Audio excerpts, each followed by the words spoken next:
Hey everyone, and welcome back to Level Up Your Life, the podcast where we explore ways to be a little bit better, a little bit happier, and a whole lot more you. That's right, Kai.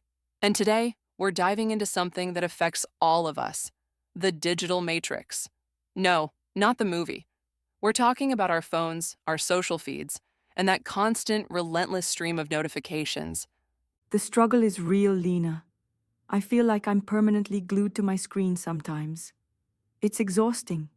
Seriously. And that's what we're talking about today, taking a break from the digital world, a digital detox. Is it some crazy thing for lames? Nope, it's actually about taking back control. First off, why even bother with a digital detox? It's not like our phones are evil or anything. No, definitely not evil. But constant digital stimulation, that's a recipe for stress, focus issues, and honestly, it can make it harder to connect with real life. We're constantly switching between apps, absorbing information, and often that information is just a bunch of noise. It's like our brains are on overdrive. Yeah, it's like trying to listen to 10 different songs at the same time. It's overwhelming. So, what are we missing when we're always plugged in?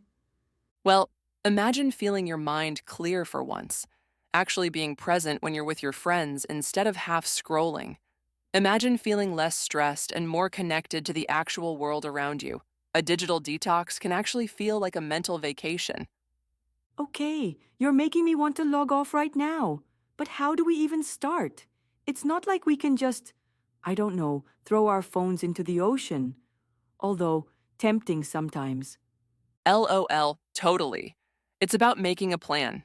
Think of it like planning a party, but instead of guests, you're inviting peace into your life. I like that. So, plan of action? Step 1. Think about what you want to detox from. Is it the endless social media scroll? The inbox that never stops? Maybe the 24-hour news cycle? Pick one or two areas to focus on. That makes sense. Like, I think my main problem is Instagram. It's just, it's a void. I feel you. Step 2. Decide on a time frame. A day, a weekend? Maybe you're hardcore and you're going for a whole week. I'm thinking baby steps. A day sounds doable for me. So one day, no Instagram. Got it. And finally, make a plan. Tell your friends you're taking a break. If you need to, set up a post that says you are on a detox. And most importantly, think about all the awesome things you can do offline. Okay, so we've got our plan. Now, how do we actually do the detox thing? It's easier said than done.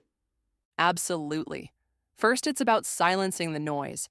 Turn off notifications, activate Do Not Disturb mode. It feels weird at first, but trust me, Yeah, that feeling of am I missing out is real. it is. Next, set screen time limits or use apps that block distracting websites. It's like having a bouncer for your brain, keeping out all the unwanted distractions. And finally, and this is key, swap those screen based activities for something real. Books, exercise, nature, hobbies, or just hanging out with friends in person. Yes, rediscover those things you used to love doing before you were always on your phone. Did you used to play the guitar or draw? This is your time. Okay, I'm starting to get excited about this. It's like a choose your own adventure, but IRL. Exactly. And you know what? It's not going to be perfect. You might feel that urge to check your phone. I know I do. That's normal. The key is to be patient with yourself, celebrate those small wins, and if you slip, who cares? Just keep going. Preach. And this isn't about becoming a hermit and throwing our phones in a dumpster. It's about balance, right? Exactly. It's about creating a healthy relationship with tech. It's like food. You wouldn't eat junk food 24/7, right? Learn to be mindful about when and how we use our devices. Set boundaries. Prioritize the activities that actually matter to you. Maybe have tech-free zones at home. That's a good one. Like no phones at the dinner table. It sounds like we can also use the detox process to identify what apps or sites are the worst for us. Absolutely. Get honest with yourself. What's sucking your time and attention?